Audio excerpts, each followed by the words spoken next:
And we're doing a walk through Tahmoor, and it's courtesy of the Frank Baker Collection, Picton Historical Society, Marlane Fairfax, which is me, and the narration is shared by Frank and myself, and it's from the research of both Frank and myself. So Frank, again, can I just kick off with how you came to start your wonderful collection of photos? Well, it started off by me receiving a photograph, a class photograph, around about of 1956 from William Robinson, a local boy who I think was nearly born here. And it started off that I started looking into see if the school had any more photographs. And I went down to the school, and sadly there was hardly any black and whites at all. So it was out of that actually kicked me off and started looking into more class photos. And as I went on, I was picking up other photos of old Tahmoor as it was, which I knew about because I came here in 1954 as a 10-year-old, and it started off from there. Brilliant. Well, your collection has certainly added a lot to the history of Tahmoor and even the broader district. So we're going to do our walk today. We're going to start from Myrtle Creek Bridge and work our way southwards. And this bridge, Frank, you'd remember this particular bridge. This one was built in the 1890s. I went over there many times on my way to high school, the Picton Central School from Tahmoor. Yeah. All right. Now we know that from newspaper accounts that there was a bridge there from 1831. The governor of the day got stuck on it apparently at one point in time. But this bridge continued on until 1965. So the one you're looking at is the 1890s bridge. And then this one is the building of the 1965 bridge. And you can see that really sharp bend coming around onto the bridge. And there was, whoops, sorry, go back again. And there are a lot of accidents and certainly fatalities on that bridge over time. Then we're moving up, and then just up from the bridge in the 1930s and 40s and probably 50s, even maybe 60s. Do you think, Frank? Yes, yes. Was the Van Dragt picnic ground on the right-hand side, Marlane? Right, exactly. Yep. And she had about 10 blocks of ground there, and she came from Douglas Park. And actually, Joanna Van Dragt, she was a widow with 5 children when she came to Tahmoor, and she came from Douglas Park. And I found out since that her and her husband came out from San Francisco. Right. They were both born in Holland, but they married in America, had 3 children there. Leonard, or Leonardus, I think it was named, came out in the March 1923, and Joanna followed him with 3 of the kids and arriving, I think it was on Christmas Day 1923, which would have been a nice Christmas present. But unfortunately, tragically, he was killed in a motorbike accident in 1928.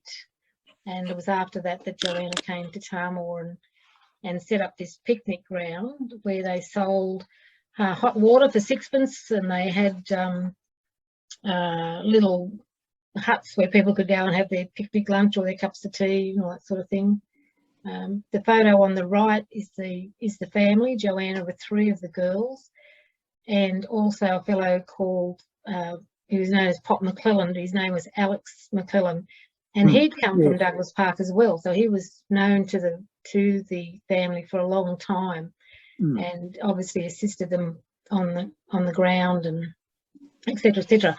You can see from the signs there they sold cigarettes, lollies, and hot water. So it was quite a busy venture, I'd imagine. Yes, it was good. It was a good place to stop over if you're travelling, from Sydney to Melbourne-ish way. Yeah. There'd probably be a lot of those sort of stops, I guess, along the way, wouldn't there, from those times? Yes, yes, yes. Frank, then we've got Moore's Dairy. Was that on the left or the right-hand side? That was on opposite Van Dragt's on the left-hand side now. Right. Now, how many cows do you think they would have milked? That's a good question now. Maybe about 10, I would think. I'm guessing here. But he had to milk by hand, of course. That was Creamy, as we used to call him, Keith Moore. Right. And he would have supplied a good number of the locals with milk then. He probably would have supplied all of the locals who didn't have cows themselves. Yeah. Well, did your family? No, you were down in Rockford Road initially, weren't you? Yes, but we still receive milk from him. Oh, okay. Yeah. All right. So they travelled around Tahmoor a bit. Yeah.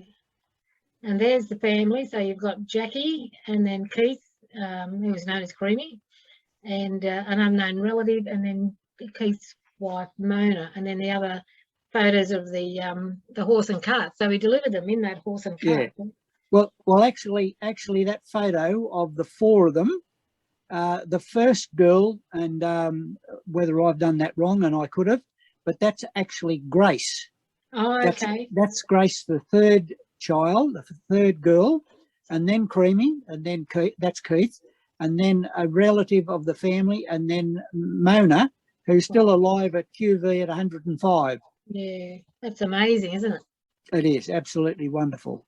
All right, so because I'll change that. Who were the other family members, Frank? Oh, well, there's Jacqueline, Anne, Jimmy, who was killed on the bridge there at Myrtle Creek. He was only a young fellow. Yeah, and then Grace, and then Billy. That was the five of them. Right. And Anne, is it Anne? Did she recently pass away? Yes, she did, sadly, yes. Okay. All right, then we come to Tahmoor House, built from at least there was something there in 1825, but certainly from 1835 I know that there was a good description of the property. Built as an inn, operated as an inn until 1866 or thereabouts. Right. It closed because of the railway coming through. It was on the Great Stouts Road, but the railway went by Thirlmere and Buxton, so no traffic on the road, like a freeway going through, I guess, and so it closed. But we're going to do a separate thing on the old houses, but just I found very interesting. I'm doing a little bit of research. John Sanderson, he ran it as a guest house or tea house and boarding house from 1920 to about the 1940s. And when I looked into him, he'd actually served in the British Navy for 6 years. He was born in Scotland and then came out here in about, I think, about 1897. And he landed in Victoria, but then very interestingly, he then moved to Western Australia and he enlisted in the 6th Western Australian Mounted Rifles. And he served in South Africa in the Boer War. He came back from that, back to Victoria, and then he enlisted in the First World War. And what I found extremely interesting on his attestation papers is that he described himself as a male nurse. He was put in with the ambulance corps. He went overseas. He was only there for 6 months, and they sent him home because he had heart problems. So I found that, really interesting. You don't sort of know the story behind the name. Ironmongery, been refurbished recently in recent times. It's very hard to see though from the road these days. Commenced life as Kurajar and it was built in 1887.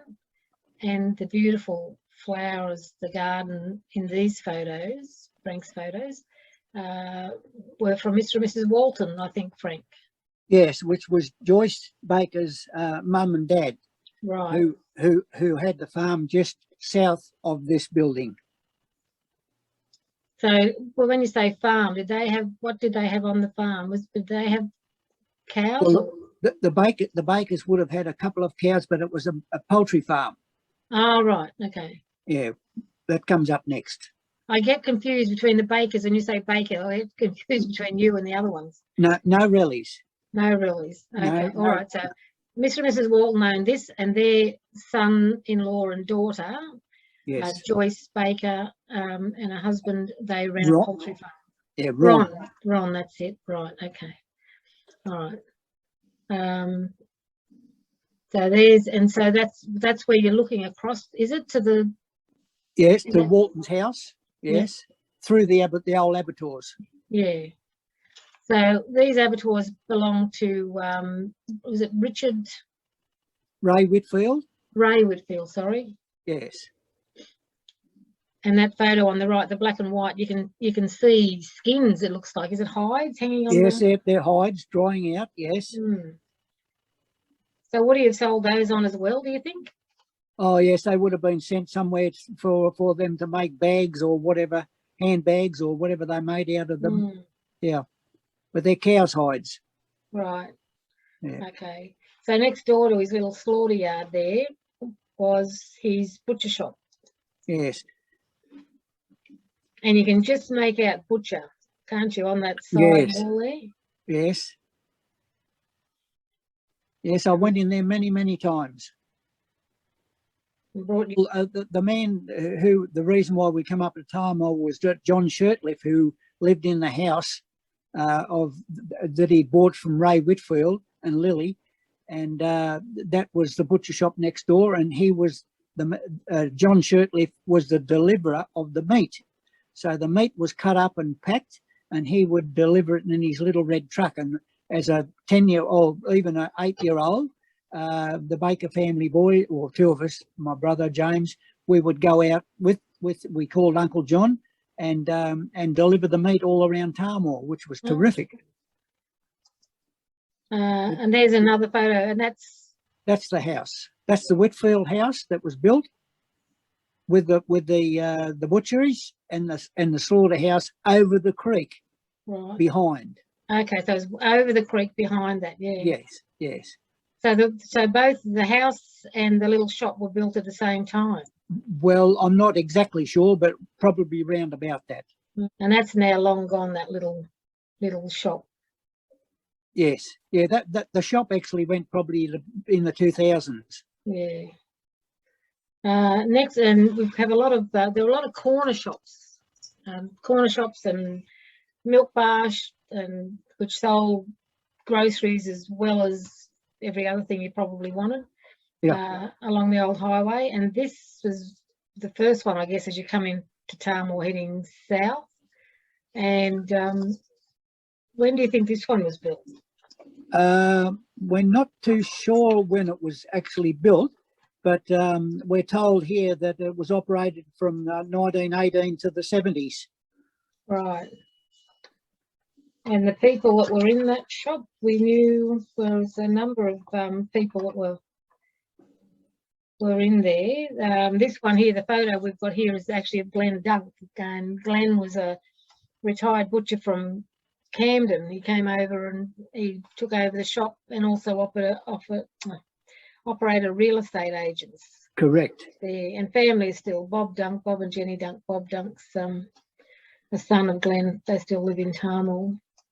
Yes. Okay, the Baptist Church here.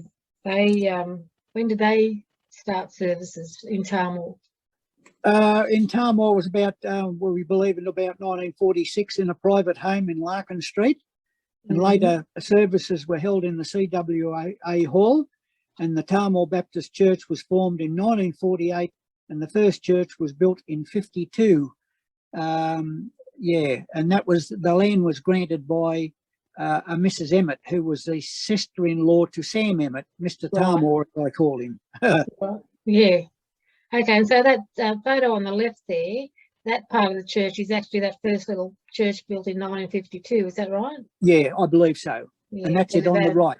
Yeah, and they've added that little bit there. Yes. Then they've built, and then the current church, when was it built? It was built about 1978, 79.